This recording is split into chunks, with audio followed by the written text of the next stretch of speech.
Hello everyone, আসসালামু আলাইকুম। Maisha's fashion হাউসে সবাইকে স্বাগতম। এর আগের ভিডিওতে আমি বলেছিলাম তোমাদের সাথে ব্লাউজের হাতার ডিজাইন শেয়ার করব। তো এই হাতাটা তোমরা জামাতেও দিতে পারো।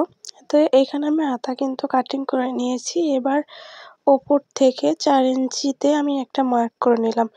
এবার নিচ থেকে এই মার্ক করা অংশ পর্যন্ত আমি কেটে নিব। এটা কিন্তু হাতার মাঝ বরাবর আর কি। আমি প্রথমে হাতার কাপড়টিকে মাঝ বরাবর ভাঁজ করে নিয়েছি, মানে একদম মাঝখান দিয়ে ভাঁজ করে নিয়েছি। তারপরে এটা মাঝখান দিয়ে কেটে নিয়েছি। আর উপরের অংশে শোল্ডারের নিচ থেকে আমি 4 ইঞ্চি পরিমাণ বাদ রেখেছি। তো এরপর আমি কিন্তু এই মুহুরিটা সেলাই করে নিচ্ছি। এরপর আমি ইঞ্চি টেপটিকে এই ফাড়ার কাছ থেকে ধরে 1 ইঞ্চি পরিমাণ বাদে বাদে আমি মার্ক করে নিচ্ছি।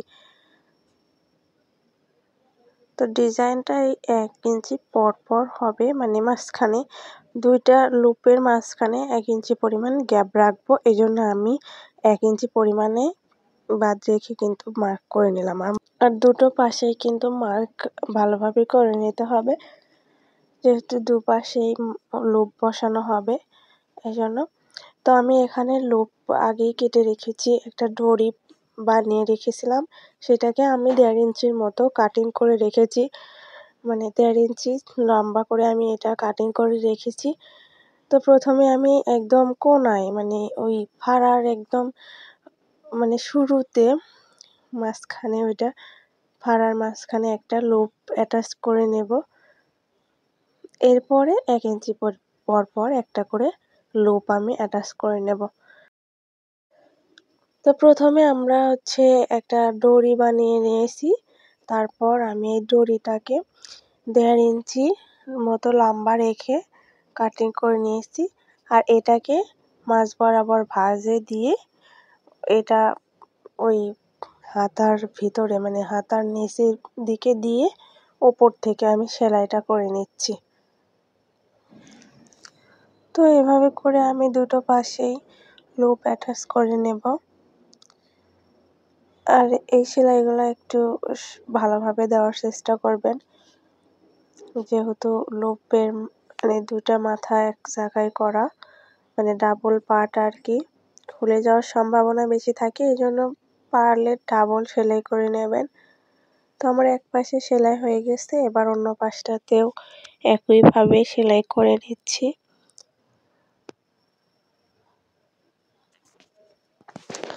আমি এই হাতার ডিজাইনটা একটা ব্লাউজের জন্য করেছি।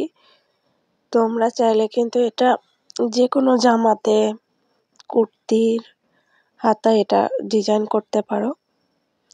তো আমার লুপগুলো অ্যাটাচ করা হয়ে গিয়েছে, দেখতেই পাচ্ছ। এবার আমি এটাকে উল্টো সাইড করে ভাঁজ করে নিয়েছি।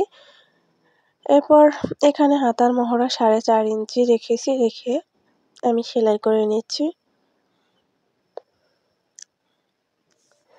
বিভিন্ন ধরনের হাতার ডিজাইন, বেবি ড্রেস কাটিং ও সেলাই, কলার ডিজাইন কাটিং ও সেলাই ভিডিও পেতে অবশ্যই আমার চ্যানেলটিকে সাবস্ক্রাইব করে রাখবা। তো এই যে আমার সেলাই করা হয়ে গিয়েছে। এবার হাতার যে মুহুরি আছে এখান দিয়ে আমি একটা কুচি করব, মানে একটা ডিজাইন করব। এই জন্য এখানে আমি 2 ইঞ্চি চওড়া এবং লম্বা 18 ইঞ্চি একটা কাপড় কেটে নিয়েছি। মানে হাতার মহড়া যতটুকু হবে তার থেকে ডাবল লম্বা কাপড় কেটে নিতে হবে। এরপর এই যে মুহুরি একটুখানি ভাঁজে দিয়ে দিলাম। তারপর এটা মাঝখান দিয়ে ভাঁজ করে নিচ্ছি। এরপর বন্ধ থাকা সাইডটি ওই পাশে রেখে আর খোলা সাইডটি হাতার মহড়ার দিকে রেখে এবার আমি সেলাই করে নেব। আর সেলাই করার সময় আমি এখানে কুচিগুলো করে নেব। তোমরা চাইলে আগে কুচিগুলো করে নিতে পারো, তারপর এখানে হাতার সাথে জয়েন্ট করে দিতে পারো। যারা নতুন তারা আগে কুচি করে নেবা, তাছাড়া এভাবে তোমরা একসাথে কুচি করতে পারবা না, এলোমেলো হয়ে যাবে।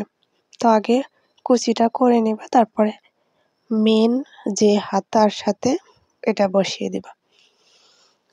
তো কুচিগুলো আমি বড় বড় করে এবং কুচির ভিতরে একটু বেশি করে কাপড় রেখে আমি সবগুলো কুচি করে নিয়েছি। এতে করে দেখতে কিন্তু সবগুলো একই মাপে দেখা যাচ্ছে।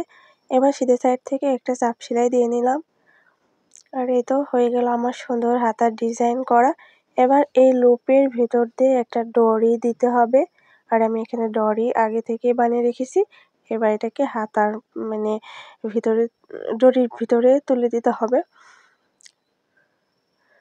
তো এই যে দেখতে পাচ্ছ ডরি অ্যাটাচ করার আগে, আর এই যে দেখতে পাচ্ছ ফাইনাল লুক। তো কেমন লাগলো ভিডিওটি অবশ্যই কমেন্ট করে জানাবা। আর বেশি ভালো লাগলে একটা শেয়ার করে দিও। আর যারা আমার চ্যানেলে নতুন অবশ্যই সুন্দর সুন্দর ভিডিও পেতে চ্যানেলটিকে সাবস্ক্রাইব করে পাশে থাকা বেল আইকনটি অল ক্লিক করে রাখবা। তো ধন্যবাদ সবাইকে ভিডিওটি দেখার জন্য।